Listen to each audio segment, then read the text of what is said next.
இப்போ நம்ம வந்து ஒரு அரசியல் கட்சி ஸ்டார்ட் பண்ணணும்னா என்ன ப்ரொசீஜர்? சரி, ஒரு வேளை ஒரு 50 பேர் நான் வந்து வாட்ஸ்அப்ல வச்சிருக்கிறேன் என்னோட விசுவாசிகள், நான் உடனே அரசியல் கட்சி ஸ்டார்ட் பண்ணிடலாமா அப்படின்னா சுத்தமா இல்லை. அதுக்குன்னு ஒரு லீகல் ப்ராசஸ் இருக்குது. சரி, அந்த மாதிரி என்ன அப்படிங்கிறத ஒரு ஸ்டெப் பை ஸ்டெப்பா இப்போ நம்ம பார்த்துடலாம். நம்ம லீகல் கேட் சரவணன் சார்ட்ட அதை பத்தி என்னன்னு டீட்டெயில்டா ஒரு டிஸ்கஷன் வச்சிருவோம். வணக்கம் சார். வணக்கம். யாரெல்லாம் பொதுவா அரசியல் கட்சி ஆரம்பிக்க முடியும்? இந்திய குடிமகன் யார் வேணா ஆரம்பிக்கலாம். அரசியல் யார் வேணா ஆரம்பிக்க முடியும். அவங்களுக்கு வந்து 100 பேர் வேணும். குறைஞ்சபட்சம் வந்து 100 பேர் கொண்ட குழு வேணும். மெம்பர் லிஸ்ட் வேணும். எல்லாமே வந்து இந்தியரா இருக்கணும், இந்திய குடிமகனா இருக்கணும். அந்த மாதிரி இருந்தா கண்டிப்பா அரசியல் கட்சி ஆரம்பிக்க முடியும். சார், அரசியல் கட்சி இப்போ 100 பேர்லாம் திரட்டியாச்சு, எங்க போய் பதிவு செய்யணும் சார்? இதை வந்து எலெக்ஷன் கமிஷன் ஆஃப் இந்தியா அங்க வந்து பதிவு பண்ணணும். பதிவு பண்ணி நம்ம வந்து அரசியல் கட்சி ஆரம்பிக்க முடியும். அப்ளிகேஷன் ப்ராசஸ் அப்படிங்கிறது எப்படி சார் இருக்கும்? அப்ளிகேஷன் ப்ராசஸ்ன்றது வந்து ஒரு நீளமான அப்ளிகேஷன் ப்ராசஸ் இருக்கும். அதுல வந்து அரசியல் அமைப்பு, அதாவது கான்ஸ்டிடியூஷன், கண்டிப்பா என்னென்ன கான்ஸ்டிடியூஷனு, இதுல வந்து சட்டதிட்டங்கள், யார் தலைவர், உபத்தலைவர், செயலாளருக்கு என்ன ரோல்,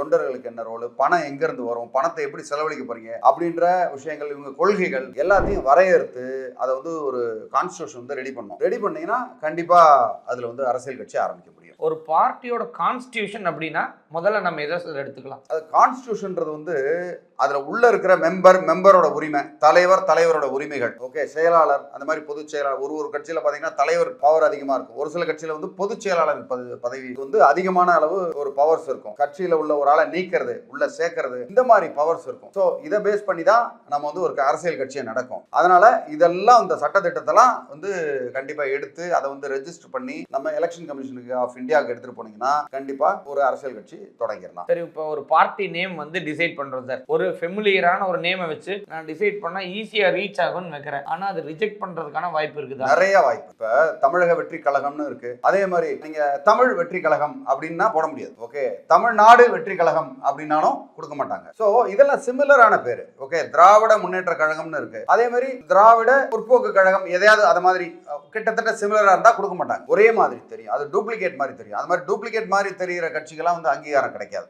ஒரு கட்சியை பதிவு செஞ்சுட்டா என்னென்ன அட்வான்டேஜஸ் எல்லாம் இருக்கு சார்? அதாவது அரசியல் கட்சி அங்கீகரிக்கப்பட்டா என்ன அட்வான்டேஜ் அப்படின்னா, நம்ம வந்து ஒரு சின்னம் கிடைக்கும். அங்கீகரிக்கப்பட்ட ஒரு கட்சி அப்படின்னா சின்னம் கிடைக்கும். சின்னத்தை வச்சு நம்ம வந்து இந்த மக்களுக்கு வந்து தெரிஞ்சிடும், இந்த சின்னம்னா உதயசூரியம்னா திமுக, ஓகே, அது மாதிரி இந்த உழவர் சின்னம்னா நாம் தமிழர், கை சின்னம்னா காங்கிரஸ், தாமரை அப்படின்னா பிஜேபி அப்படின்றது வந்து தெரிஞ்சிடும். அது மாதிரி இந்த மேலம் தானே இந்த விஜயகாந்த் முரசுன்னா விஜயகாந்த் கட்சி அப்படின்ற மாதிரி நமக்கு தெரிஞ்சிடும். ஸோ ஒன்றுக்கும் ஒரு சின்னம் இருக்கும். இதே அங்கீகரிக்கப்படாத கட்சினா அவங்களுக்கு சின்னம் இருக்காது. நிறைய விஷயங்கள் வந்து அவங்களுக்கு பின்தங்கி தான் இருப்பாங்க. 4 பேர் இருந்தாங்கன்னா 4 பேர் எலெக்ஷன் இருந்தாங்கன்னா 4 பேருக்கு தனித்தனி சின்னம், அந்த மாதிரிலாம் வந்து டிஸ்அட்வான்டேஜ் இருக்கு அங்கீகரிக்கப்பட்டதுக்கும் அங்கீகரிக்கப்படாததுக்கும். ஒரு காமன் மிஸ்டேக்ஸ்னா இங்க பார்ட்டி ரெஜிஸ்ட்ரேஷன்ல என்னென்ன சார் பார்க்கலாம்? காமன் மிஸ்டேக்ஸ் பார்ட்டி ரெஜிஸ்ட்ரேஷன்ல இப்ப பேர் வைக்கிறதுல தப்பு பண்ணுவாங்க. அது மாதிரி கான்ஸ்டிடியூஷனை வந்து அந்த அவங்க திட்டங்கள் பைலாஸ் எல்லாம் வந்து ஒழுங்கா பண்ண மாட்டாங்க. ஆபீஸ் பேரஸ், இவங்க தான் ஆபீஸ் பேர், இவங்க தலைவர்னு சொல்லுவாங்க. ஒரு நாள் இவர தலைவர்பாங்க, இன்னொரு நாள் இன்னொருத்தர் தலைவர், துணைத் தலைவர் மாத்தி சொல்லிட்டு இருப்பாங்க. அதெல்லாம் வந்து கரெக்டா ஆபீஸ் பேரஸ் பண்ணணும். மெம்பர் எண்ணிக்கை வந்து கண்டிப்பா 100 பேருக்கு அதிகமா இருக்கணும். அந்த 100 பேருக்கு அதிகமா இல்லாம முதல்ல ஆரம்பிக்கும் போது 100 பேர் இருப்பாங்க, அப்புறம் 50 பேர் ஆயிருவாங்க. திருப்பி ஒரு நாள் அங்கீகரிக்கும் போது பாத்தீங்கன்னா 50 பேர் தான் இருக்கும்னு சொல்லுவாங்க. இந்த மாதிரி பிரச்சனைகள்லாம் இருக்கும். அது மாதிரி அந்த பிரிஸ்கிரைப்ட் ஃபார்ம்ல, அப்ளிகேஷன் ஃபார்ம்ல கரெக்டா எல்லாத்தையும் ஃபில் பண்ணணும். அதுக்குண்டான ஃபீயை கட்டணும். ரொம்ப கம்மியா தான் இருக்கும், அதை கரெக்டா கட்டணும். இதெல்லாம் வந்து ஃபாலோ பண்ணா கரெக்டா ஒரு நாம்ஸ் படி போகும். இல்லைன்னா நாம்ஸ் படி அங்கீகாரம் ரத்தாகிறது வாய்ப்பு. ஒரு ரெஜிஸ்ட்ரேஷன் ஆன ஒரு பொலிட்டிக்கல் பார்ட்டியை கேன்சல் பண்றதுக்கான வாய்ப்புகள் இருக்குங்களா? எந்தெந்த வகையில கேன்சல் பண்ண முடியும்? அதாவது அவங்க கேன்சல் பண்றது இல்ல பேன் பண்றது அப்படின்னா, தேச துரோக செயல்கள் செஞ்சாங்கன்னா பேன் ஆகும். தேச துரோக செயல்கள், சட்டவிரோதமான செயல்கள், பணப்பரிவர்த்தனை, பணத்தை வந்து மக்கள் இருந்து வசூலிக்கிற பணத்தை வந்து கையாடல் பண்றது, ஓகே, இந்த மாதிரி குற்ற செயல்கள்ல ஈடுபட்டு அவங்க பண்றது. தேசத்துக்கு எதிராகவும் சரி, ஒரு தனிநபருக்கு இந்த மாதிரி மக்களுக்கு எதிராகவும் இருக்கக்கூடிய கட்சிகள்லாம் வந்து அங்கீகாரம் பறிக்கப்பட்டு பல பிரச்சனைகள் வரது உண்டான வாய்ப்பும் அதிகமா இருக்கு. அப்ப வந்து பொலிட்டிக்கல் பார்ட்டி ஆரம்பிக்கிறங்கிறது ஒரு ஸ்லோகன் மேட்டருங்கிற மாதிரி இல்ல.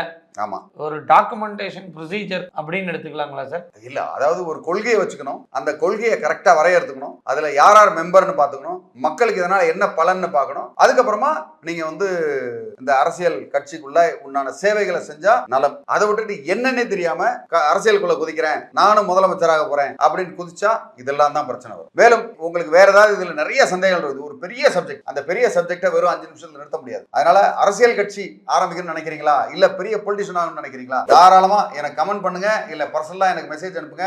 உங்களுக்கு உதவுறதுக்கு காத்துக்கிட்டு இருக்கேன். நன்றி, வணக்கம்.